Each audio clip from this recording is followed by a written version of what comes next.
Saat ini, Amerika dan Tiongkok punya masalah dalam negeri yang rumit, dan keduanya punya masalah luar negeri yang meruncing juga rumit. Kita tahu banyak yang tidak peduli dengan berita luar negeri, termasuk pemerintahnya. Lemah sekali strategi luar negerinya saat ini, dan tidak ada tindakan antisipatif atas apapun. Tapi New Mind tetap fokus di semua sendi bernegara, termasuk kebijakan luar negeri. Kita bahas dan apa efeknya untuk Indonesia. Adakah ancaman resesi keuangan Amerika yang katanya punya hutang yang jatuh tempo Oktober tahun ini? Lalu, apakah ancaman salah satu perusahaan terkaya Tiongkok yaitu Evergrande yang hutangnya mencapai 7.000 triliun yang terancam gagal bayar? Akankah bisa picu krisis keuangan di Tiongkok seperti subprime mortgage di tahun 2009 di Amerika? Apa dampak hal tersebut? 1. Melemahnya ekonomi Amerika dan Tiongkok kah? 2. Menurunkan kebutuhan komoditas impor seperti baja, nikel, besi, batubara, dan lain sebagainya. 3. Agenda investasi kedua negara tersebut untuk Indonesia bisa tertunda atau dibatalkan. 4. Menurunnya harga komoditas akan menekan harga ekspor Indonesia. 5. Sentimen negatif terhadap pasar modal. Mungkinkah? Jadi bagaimana kita melihat hal itu semua? Kita urai jawabannya satu persatu. Evergrande tidak akan sistemik, tidak akan seperti subprime, pasti akan dibantu pemerintah Tiongkok, tapi juga dijadikan sebagai collateral damage at the same time.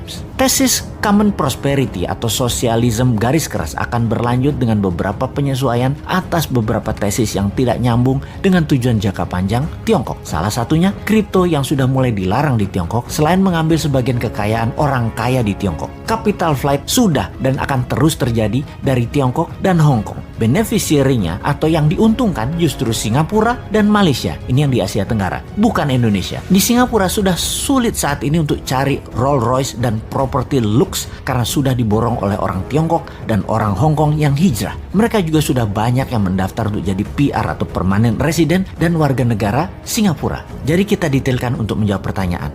Nomor 1, Tiongkok akan mengalami koreksi ekonominya karena konsumsi domestik Tiongkok akan melemah. Sementara Amerika tidak akan melemah karena konsumsi domestik di Amerika masih robust. Bahkan Bank Sentral sudah mengisyaratkan akan melakukan tapering atau pengurangan QE karena ada kecenderungan untuk inflasi. Sebentar, sahabat perlu dijelaskan apa itu robust dan apa itu tapering. Kayaknya nggak usah ya, pasti sudah paham. Kalau buzzer pasti nggak paham. Buzzer mah diemin aja. Nomor 2, komoditas baru akan turun setelah 6 bulan karena lag effect di Tiongkok. Nah, pasti nanya lagi nih, lag effect itu apa? Sahabat, memang jarang masyarakat umum memahami istilah keuangan karena bernegaranya dibuat oleh para pejabatnya hanya fokus di politik. Kasian rakyat ini jadi bego urusan ekonomi, taunya paling pol dagang doang karena perilaku bernegara pejabatnya. Tapi tenang, rakyat tidak paham tidak apa-apa, tapi pejabat yang berkuasa ternyata juga tidak paham seperti kali ini. Itu memalukan. Jadi apa itu lag effect? Oke, saya terjemahkan pelajaran kampus aja artinya.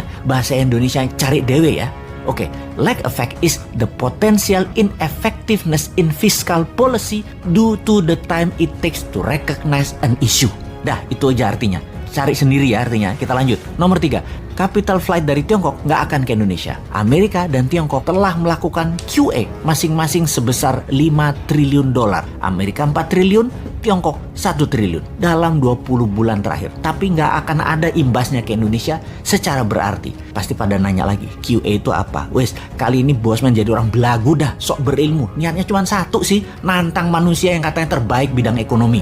Oke, QE itu adalah quantitative easing. Terjemahan bebasnya adalah printing money, wes. Paham ya? 4, harga ekspor komoditas akan terkoreksi setelah 6 bulan dari saat ini, tapi akan bergerak hanya turun sedikit.